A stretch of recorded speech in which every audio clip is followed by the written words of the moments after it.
नमस्कार. तर आज आपण उकडीचे मोदक करणार आहेत. तर त्यासाठी लागणारे साहित्य तर ही 1 वाटी तांदळाची पिठी आहे आणि मी दोन्ही पण करणार आहे. नारळाचे पण करणार आहे आणि पुरणाचे पण करणार आहे. तर हे 1 वाटी पुरण शिजवून करून घेतलेलं आहे गूळ ती टाकून. हे नारळ 1 वाटी, हे गूळ 1 वाटी, बदाम, थोडेसे मनुके, विलायची, खसखस आणि मीठ थोडंसं. आता काय करायचं, गॅस पेटवून घ्यायचं.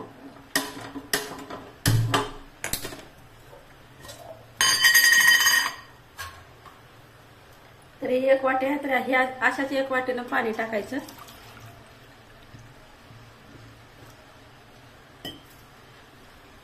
थोडीशी पाण्याला उकळी आले की नंतर ते आपले तांदळाचं पीठ टाकून घ्यायचं.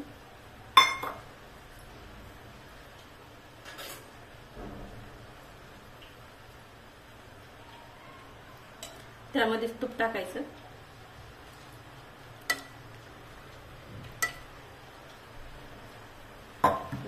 चिकट नाही मला.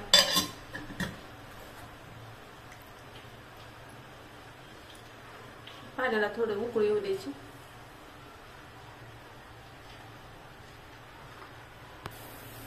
पाण्याला उकळी आले तर त्यातच थोडंसं मीठ टाकून घ्यायचं.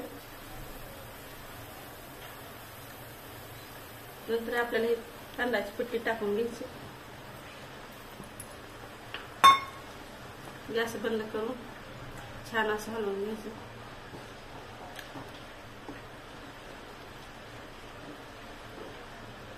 दोन्ही बी 1-1 वाटेच आहे, तेवढ्यातच बरोबर होते. नंतर टाकायची पण गरज लागणार नाही.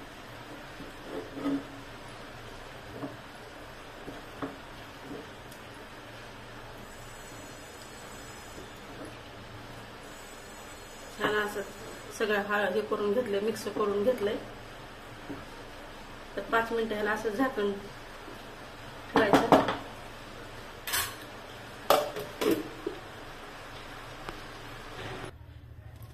तर 5 मिनिटं असंच पिठाला मी झाकून ठेवलं होतं गरम पाण्यात टाकून. तर असं छान झालं सुटसुटीत राहिला. ह्याला काढून घ्यायचं साईडला एका ताटामध्ये. तर थोडंसं गरम आहे, तर असंच मळून घ्यायचं. जास्त थंड पण होऊ द्यायचं नाही. तर छान पीठ हे फुगलंय. 5 मिनिटं असंच मळून घ्यायचं. जेवढं मळल तेवढे छान होतात मोदक.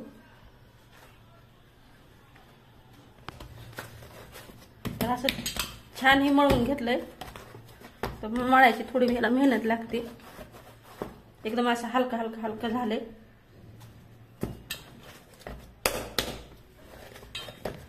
हाताला नाही चिटकलं की पीठ मळणं आपलं छान मळणं असं समजायचं. मळून झाल्या काही तरी मी खोबरं किसून आपलं नारळ किसून घेतलेलं आहे. ते आता त्याचं सारण बनवू.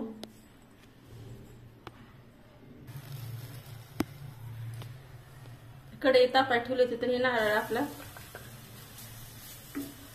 किसलेला टाकून घ्यायचं ह्याच्यामध्ये.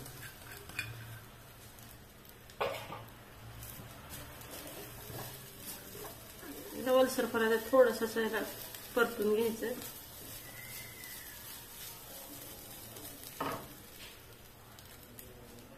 नंतर हे गुळ जे आहे ते ह्याच्यात टाकायचं.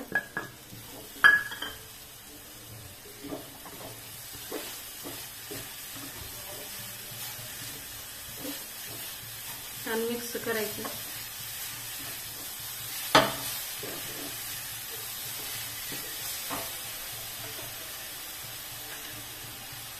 आणि थोडीशी खसखस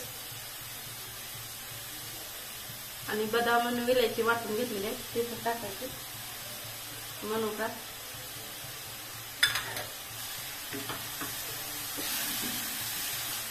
असं परतून घ्यायचं.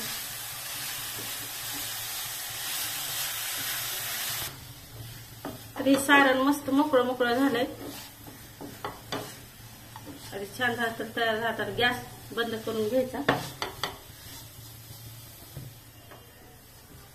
छान दिसायला लागलं, वास पण छान सुटलाय.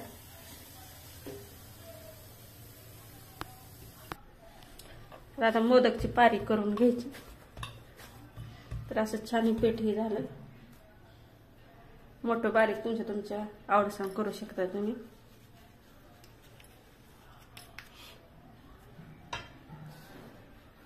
हलक्या हातानं बनवून घ्यायची.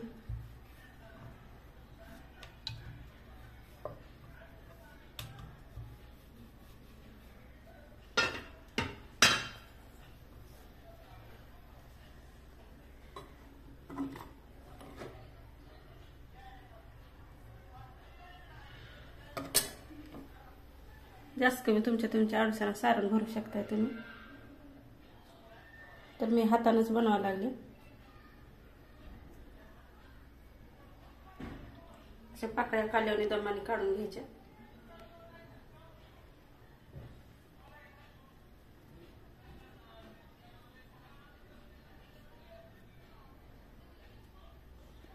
नंतर ह्याचे तोंड असे बंद करायचे.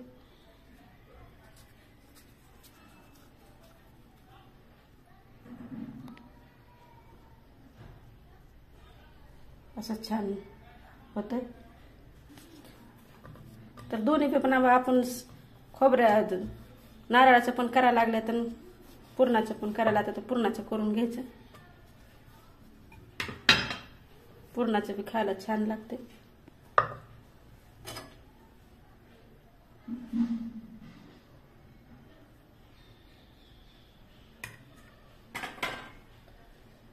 त्याला पण असंच दाबून दमाने घ्यायचं.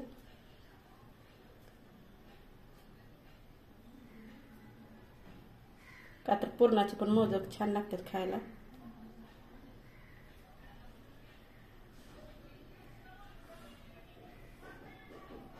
तोंड जोडून घ्यायचे.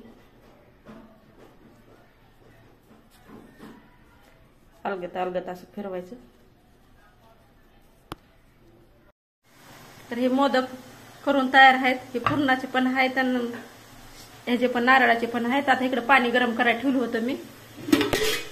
पाणी पण असं छान गरम झालंय आणि चाळणीला तूप लावून घेतलेलं आहे. तूप नका तेल लावायचं. असं छान ठेवून घ्यायचं.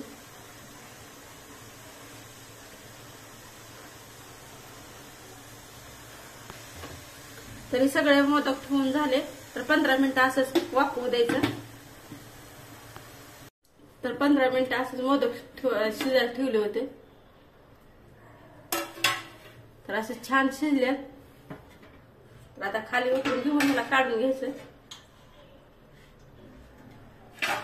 अगदी मस्त झालेत.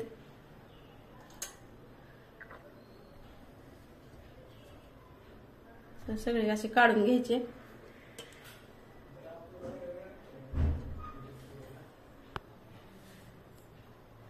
तर हे मोदक आपले तयार झालेत नारळाचे आणि पुरणाचे.